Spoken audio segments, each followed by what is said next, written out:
ये कहानी सिर्फ एक बाबा की नहीं, उस भीड़ की भी है जिसने अपनी आंखें बंद कर रखी थी। एक आदमी जिसने कहा यहाँ कोई जात पात नहीं, सब इंसान है। लाखों गरीब जिनको समाज छोटी जाति का कहता था, वो उसकी शरण में चले जाते थे और सोचते थे भगवान ने इन्हें हमारे लिए भेजा है, ये हमारा मसीहा है। पर वही मसीहा उनकी इज्जत का कातिल निकला। सबूत कर लिया और मुझे बोलता है आज से तुम्हें कोई चिंता करने की जरूरत नहीं है, तुम्हें जो भी चाहिए पैसा घर सब कुछ मैं तुम्हें दूंगा और इस बारे में तुम किसी से नहीं बात कर। अपने ही आश्रम की लड़कियों के साथ बलात्कार किया, सच लिखने वाले पत्रकार को मार दिया और इतना सब होने के बाद भी भीड़ ने उनकी जय जयकार करना नहीं छोड़ी। तो सवाल ये, क्या वो दरिंदा बड़ा था या वो अंधी भीड़?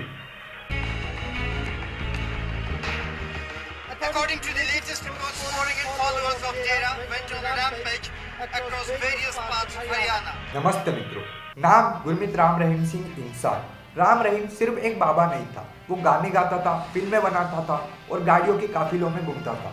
उसके पास करोड़ों फॉलोवर थे और अरबों की प्रॉपर्टी और पॉलिटिशियन से एक गहरा नाता।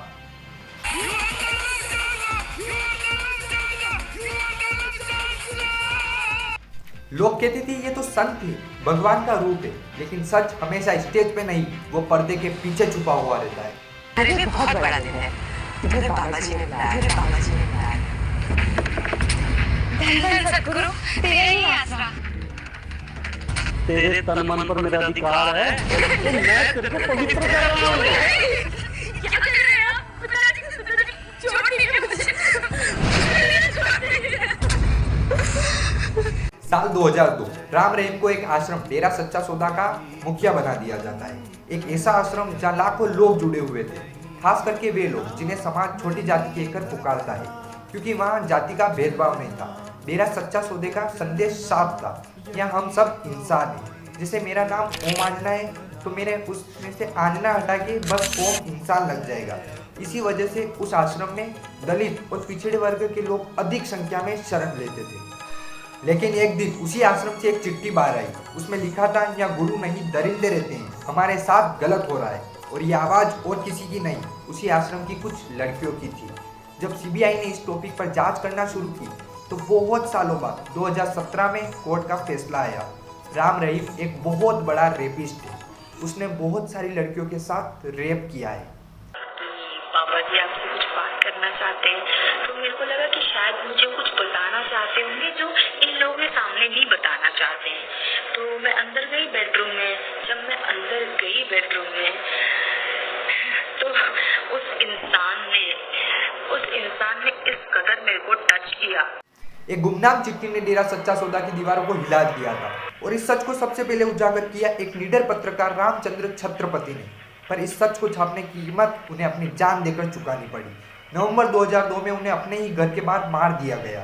और इतना सब होने के बाद भी बाबा के भक्तों को लगता है उन्होंने किसी का रेप नहीं किया, किसी का मर्डर नहीं किया, और इसी वजह से उनके भक्त सड़कों पे उतर गए और उन्होंने गाड़ियां जलाई, हजारों लोगों को मारा। क्यों? क्योंकि अंधभक्ति ने इंसानियत की आंखें बंद कर दी थी। धू कर जल रही है और यहाँ का जो वातावरण है हर तरफ कपड़ा दफड़ी है, हर तरफ जो है और जो।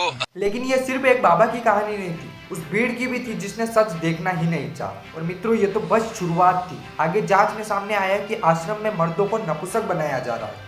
उन्हें कहा जाता है तुम भगवान के लिए बलि दे रहे हो, पर असल में यहाँ सत्ता और वासना का एक बहुत बड़ा खेल चल रहा था। खट्टा सिंह की माने तो डेरे में नपुंसक बनाने का घिनौना काम होता था और नशीली दवा या इंजेक्शन देकर इस घिनौने काम को अंजाम दिया जाता था। राम रहीम ने खट्टा सिंह को भी नशीला पदार्थ देकर नपुंसक बनाया और ये घिनौना खेल डेरे की पुरानी गुफा में होता था।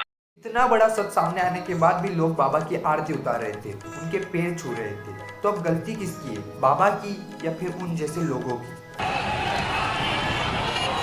मित्रों, श्रद्धा बुरी नहीं होती, पर अंधश्रद्धा बहुत ज्यादा खतरनाक होती है, आपके लिए और आपके परिवार के लिए। इसलिए अगर आप भगवान को मानते हो तो मंदिर जाइए, गुरुद्वारे जाइए, पर किसी इंसान को आंख बंद कर भगवान मत बनाइए। ये मेरा आपसे निवेदन है। और अगर आपको ये वीडियो अच्छा लगा हो तो लाइक कीजिए और चैनल को सब्सक्राइब कीजिए। जय श्री राम। यही तो मंत्र है अपना, नहीं रुकना।